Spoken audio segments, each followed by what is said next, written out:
souris derrière la caméra.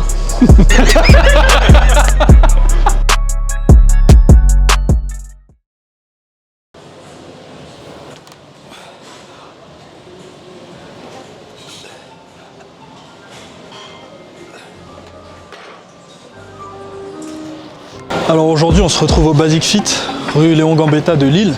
Donc on se retrouve pour une petite séance SBD. SBD c'est squat, bench, deadlift pour les non-initiés. Donc je vais pas trop forcer aujourd'hui, je vais faire mon squat en tempo, mon bench, mon développé couché en tempo et mon soulevé de terre en pause. Je suis en compagnie de Clément derrière la caméra et de Luc. Et eux deux ils vont se contenter d'un peu de développé couché.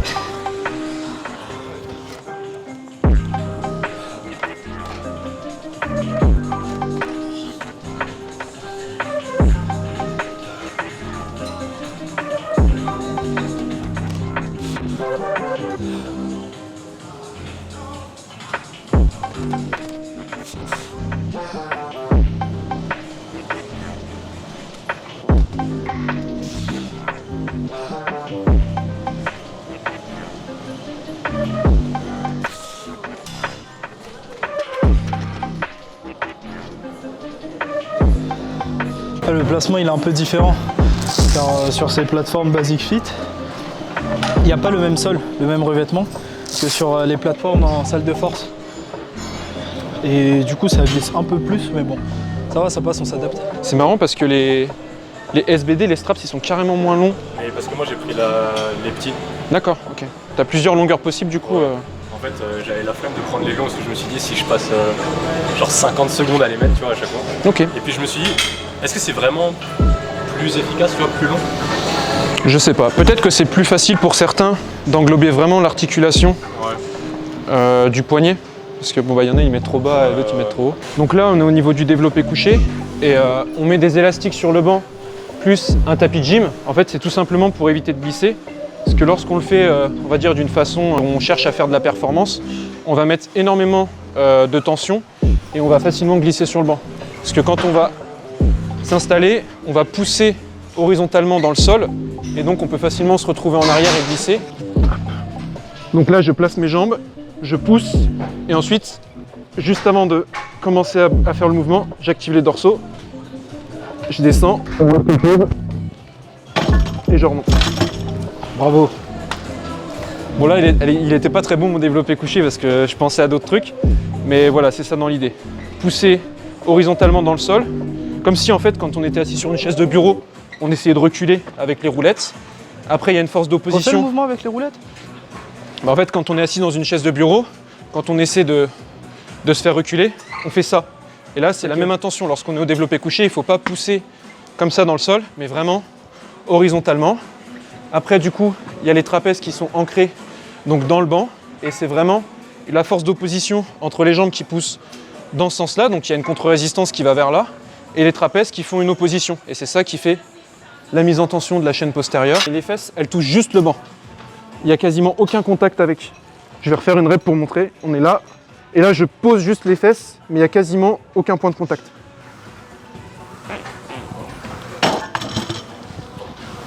Donc voilà. Les fesses doivent rester collées au... Ouais, bien sûr. Les fesses, elles doivent toujours rester collées dans le banc.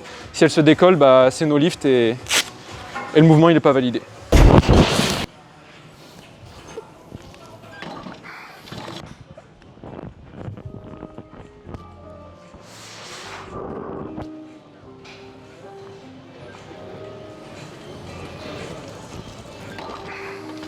Donc là, je vais tenter 160 au développé couché.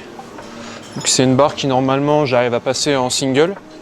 Mais je ne suis pas sur la même barre que d'habitude.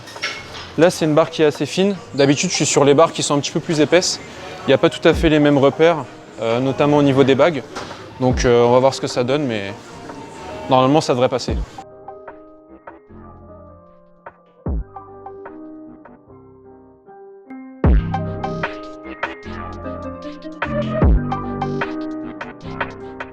Un peu dur.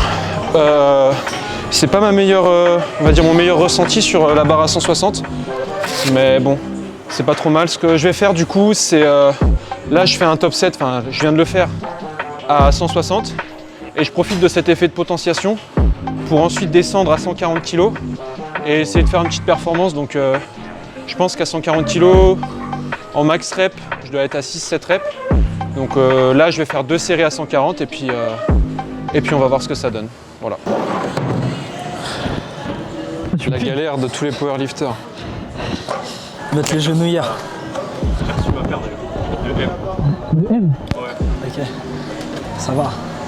Après, quoi que toi, t'as des gros mollets. Bah, en fait, avant j'avais des jambes encore plus grosses que j'ai perdu pas mal de poids sur les derniers mois là. Mais j'avais des. En fait, à la base, je m'étais vraiment fié au truc sur le site, tu vois, Ok. de taille. Ouais. Donc j'avais acheté des XL. Ah ouais. Et non. L'erreur d'il est vite. mais comme j'avais aucune notion, tu vois, pour moi c'était normal. Et en fait, on m'a dit que c'était pas du tout optimal. Donc là j'ai acheté des M. Et ça me sert pas mal. Tu m'étonnes. Faut être demain, on verra. Ok. Bah, moi, j'ai toujours pas fini de mettre mes genouillères. C'est quoi ta taille toi Rico au niveau des Je suis en genouillères? S, moi. Voilà. S, mais j'ai des mollets de coq, donc c'est normal. Ah. One eternity later. Bon, je suis pas un tricheur, j'ai pas utilisé les sangles, mais j'aurais pu. En salle de force, vu que je monte de 25 au 25, je mets les genouillères et la ceinture à partir de 170 kg. Et vu que là, je suis en salle commerciale, j'arrive directement à 180 kg. Donc je suis passé de 140 à 180. À 180, je passe genouillères et ceinture.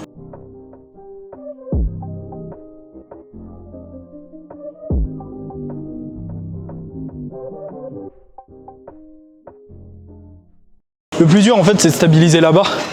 Vu que la circonférence de la barre est plus grosse que les barres de force typiques, c'est compliqué de bien la positionner sur le deltoïde postérieur, bien la tenir en main. Mais sinon au niveau ressenti ça va, c'était easy. Ouais, puis il faut préciser, c'est que toi tu squattes en low bar. Ouais, je squatte en low bar, c'est-à-dire barre basse. Généralement les gens squattent, les gens non initiés à la force, généralement squattent avec la barre sur les trapèzes. Moi la barre je la mets sur les deltoïdes post. Donc ça me permet d'engager plus de muscles de la chaîne postérieure et de mettre plus lourd en charge absolue. Mais ça nécessite du coup plus de mobilité et c'est un peu plus compliqué de placer la barre. C'est bon là? Ça marche. Ouais, bah là je vais passer à 130, donc l'objectif c'est de faire un doublé RPE 8. Donc pouvoir en faire 2 de plus environ.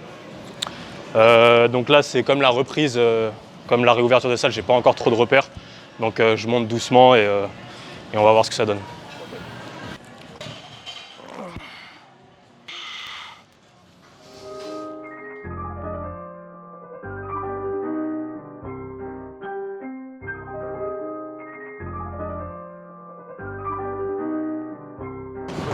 Ouais, bah, je pense qu'on se rapproche petit à petit, mais on peut monter encore. Hein.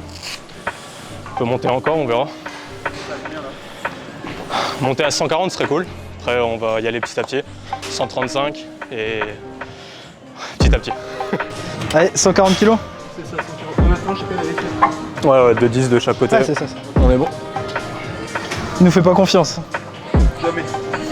Jamais faire confiance.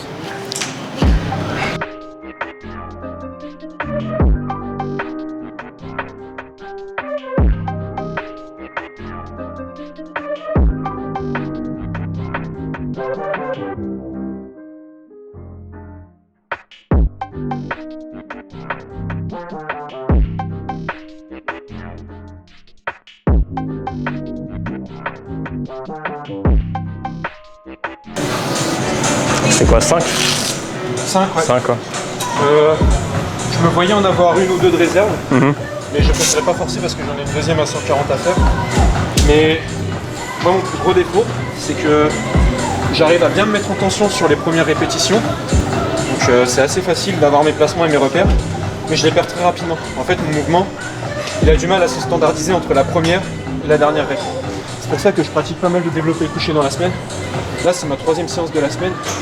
Et c'est ce qui fait aussi qu'il y a de la fatigue accumulée et que ça commence à devenir difficile en fin de semaine. Mais techniquement, ça m'aide vraiment beaucoup à standardiser et à avoir un mouvement qui se ressemble de plus en plus d'une semaine à l'autre.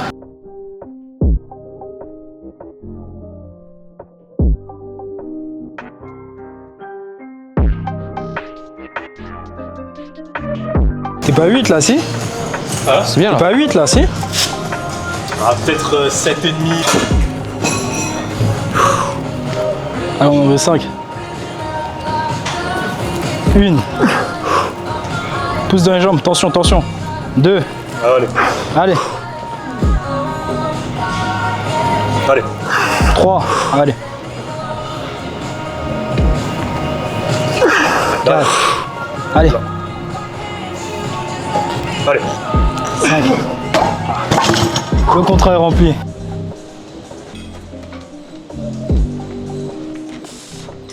Allez Rico.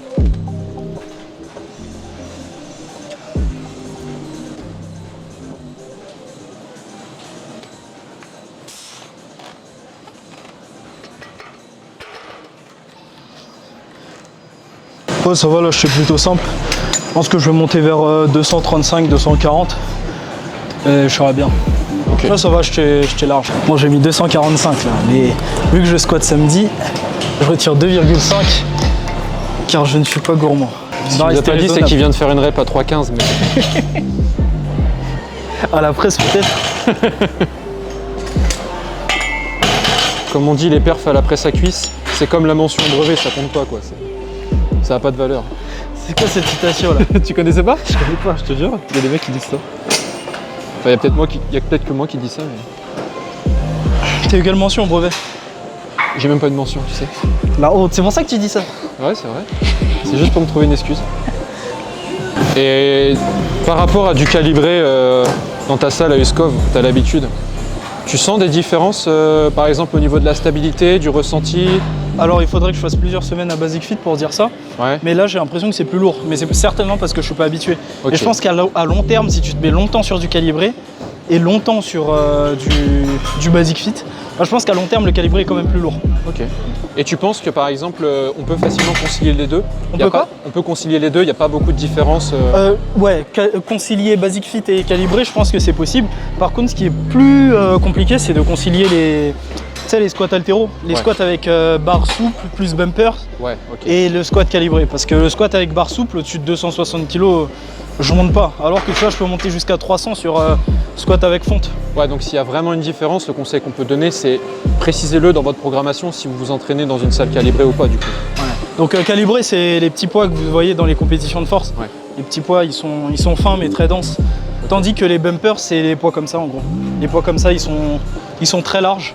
Parfois, les disques ils peuvent faire 5 kg et prendre beaucoup de place sur la barre. Et au niveau des trois mouvements par exemple, entre le squat, le développé couché et le soulevé de terre, c'est quel mouvement selon toi qui est le plus perturbant dans du calibré versus salle commerciale? Je pense que c'est le deadlift. La rigidité de la barre n'est pas la même. Et la rigidité de la barre, elle affecte beaucoup ton démarrage. Surtout, tu vois, si tu es en sumo. Car la barre, elle va plier au démarrage. Et du coup, tu partiras d'un peu plus haut que sur une barre de force classique. Ouais. C'est ce qui donne peut-être le petit avantage au deadlift sumo si on est sur des barres qui sont comme ça, pas de compétition. C'est ça. Tandis que sur calibré, t'as pas d'avantage à faire du sumo par rapport au trasi. Ok.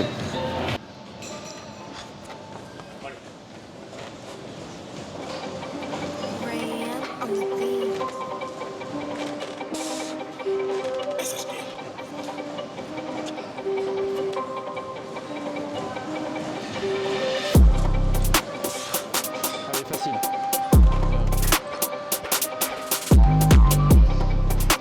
Ouais, ça va, j'étais easy. Je pense que j'ai pas mal de marge. Au niveau du RPE, je me situerai à 7,5. Donc j'avais 2 reps de marge dessus, peut-être 3. Ouais, puis c'est du tempo, faut préciser. Ouais, c'est du tempo. Du coup, 3 secondes de descente et 1 seconde de pause C'est en ça. bas. En fait, quand on fait du tempo, on a tendance à moins pouvoir profiter du réflexe d'étirement qui permet de repartir l'effet un petit peu rebond au niveau musculaire, c'est le réflexe myotatique. Et c'est pour ça que vous voyez souvent les powerlifters aller assez vite, notamment sur la fin de la descente. C'est pour profiter de ce petit réflexe-là. Et donc là, quand on fait du tempo, c'est beaucoup plus difficile. Cool, on va passer sur 180 kg pour les séries secondaires, donc les back-off.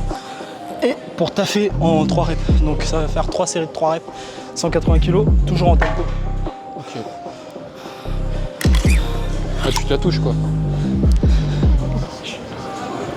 Pour ceux qui font du DM sans sangle, on n'est pas ensemble, hein, clairement. Enfin, sans sangle. Sans bande de poignet. Bande, ouais. Il y en a qui disent sangle pour ça. Non. Ok.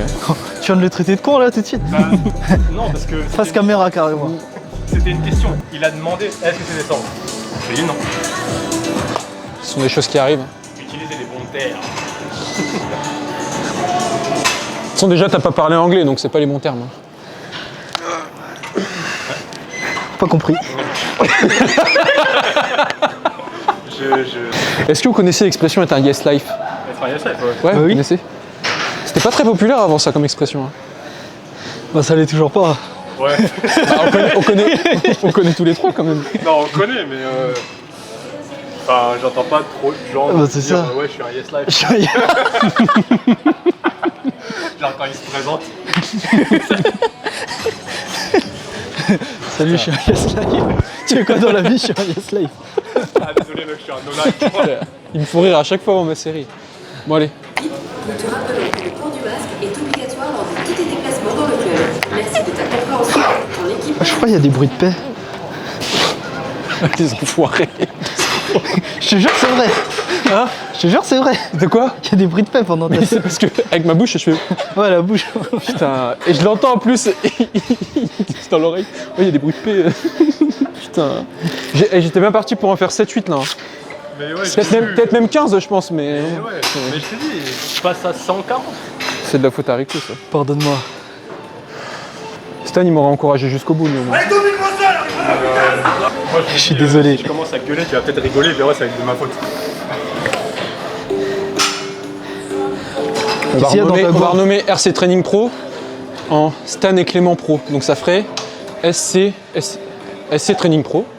Les traîtres. Ça irait mieux je pense. C'est pas très gentil. Bref, tu m'as ignoré, mais qu'est-ce qu'il y a dans ta gourde? Est-ce qu'il y a la même potion que tes cours? Je sais pas si on voit la caméra. Attends, j'ai essayé de faire une mise au point dedans. Mais Pardon. Vas-y. ah c'est moi. C'est quoi? C'est de la pisse? Non. C'est Pulco Orange Sanguine pour ceux qui connaissent. C'est trop bon. Avec un peu de sucre, simplement. Plus sérieusement, moi ça m'est déjà arrivé de faire des petits typos à la salle. Comme je suis un petit peu fragile, donc je mets toujours un peu de sucre. Et puis quand il fait vraiment très très chaud, je mets un petit peu de sel. Donc voilà. C'est ce que je mets. Je mets pas de grenadine comme Rico, j'ai pas de secret. Je peux pas encore me permettre d'en mettre, mais ça va venir.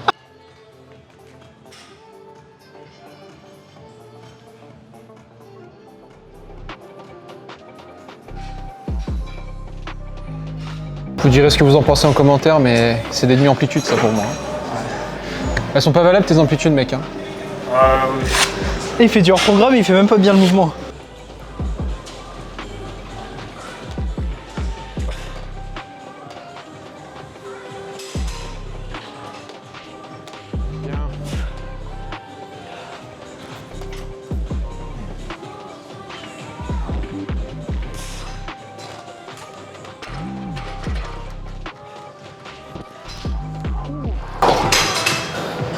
C'était chaud, niveau respiration. Donc sur le tempo, en fait, plus tu fais de reps, plus t'en chies, même quand la charge elle est légère. Car tu bloques ta respiration 3 secondes sur la descente, 1 seconde en bas, et t'attends de remonter pour respirer. Donc c'est pas évident. Ça c'est la manœuvre de Valsalva, pour ceux qui connaissent pas. En fait c'est pour rigidifier globalement le tronc et l'ensemble du corps. Et ça permet d'être beaucoup plus stable, bien plus gainé, et du coup par conséquent d'être plus fort et d'éviter la blessure. Ça. Après, en plus, depuis que j'ai été vacciné, la barre elle tient mieux, elle tient mieux sur mon épaule. Parce que mon épaule est devenue magnétique, du coup la barre elle tombe pas. Ça c'est les avantages du vaccin ça. Et du coup Rico il compte se faire vacciner les 2 bras. Comme ça la barre elle glisse plus jamais. Et la barre il la met au niveau des lombaires après. Et elle glissera plus. Là j'ai déjà Pfizer, j'ai Moderna. je vais mettre tous les autres, AstraZeneca, tout. Donc là je vais attaquer le DC. Avant ça, je fais quelques exercices de chauffe. Cet exercice pour l'épaule, qui peut servir quand vous avez des douleurs. Vous mettez l'élastique juste devant l'épaule. Un élastique à haute résistance de préférence. Mettez votre épaule comme ça. Vous allez juste d'avant en arrière. Comme ça. Donc vous partez sur 12 répétitions de chaque côté. Ensuite, vous pouvez attaquer un exercice qui vous aide, comme Clément disait tout à l'heure, à la rétraction et à la dépression scapulaire. Donc là, je le mets sur les pouces parce que c'est là où je me sens le mieux. Et hop, comme ça, je m'entraîne à faire une dépression comme au bench. Dépression et une rétraction à la fois.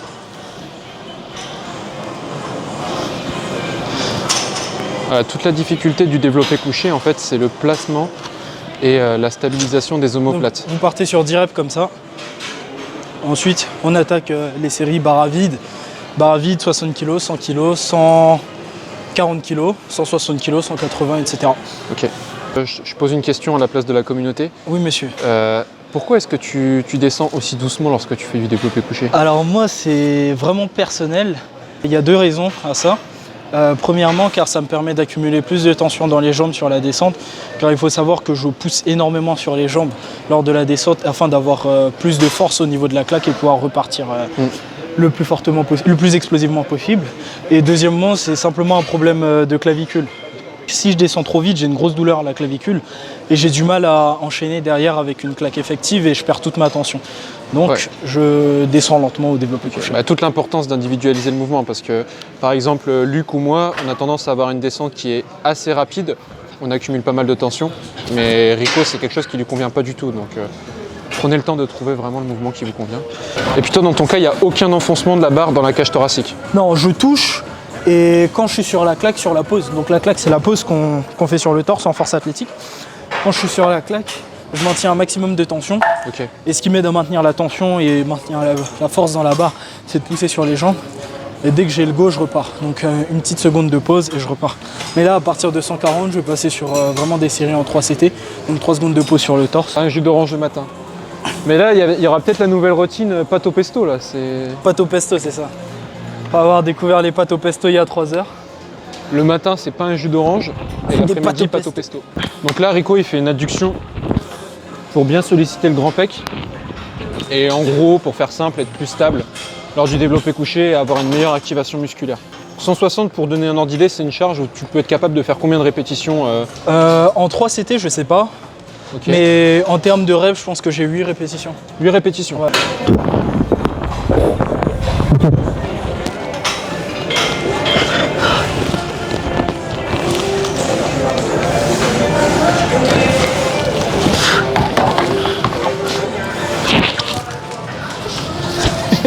Il rigole cet enfant. Il se fout de ma gueule, t'as fait un bisou à ton avant-bras. Sors-le moi, Star.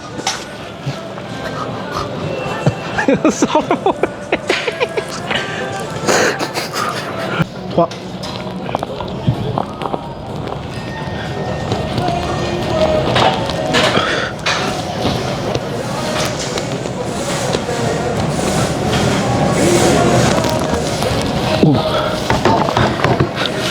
J'étais décentré. J'étais décentré. J'ai bégayé un peu sur la fin. Mais en fait, de toute façon, on le verra à la vidéo, t'étais très décentré. Et mais je suis tout le temps décentré sur mes bench, j'ai fait exprès. Là, c'était beaucoup par rapport à l'autre. Ouais, okay. Un peu plus. Donc je sais pas. Après, ce qui est dur avec le banc, c'est que comme il y a la largeur du tapis, pas très stable.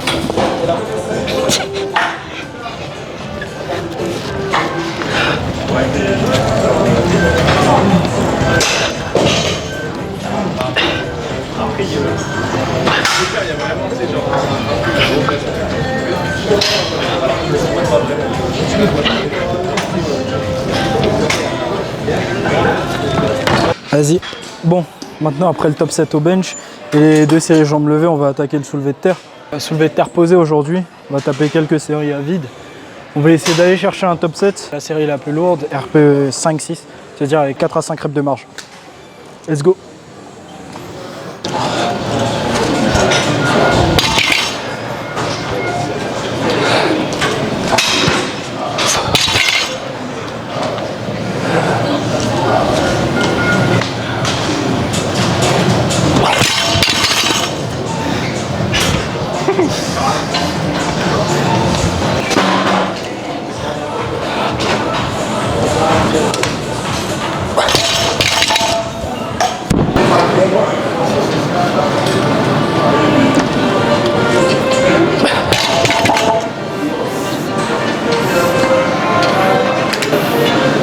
Important de bien appliquer sa magnésie sur les pouces au deadlift pour moi, car j'ai une prise en hook grip c'est-à-dire prise crochet, pour ceux qui n'aiment pas les anglicismes. Ça c'est la barre. Au lieu de choper la barre normalement comme ça, en fait mes deux mains chopent la barre comme ça. Je ferme ma main sur mon pouce. Et c'est comme ça que je tire la barre. Donc voilà, pourquoi tu souris derrière la caméra?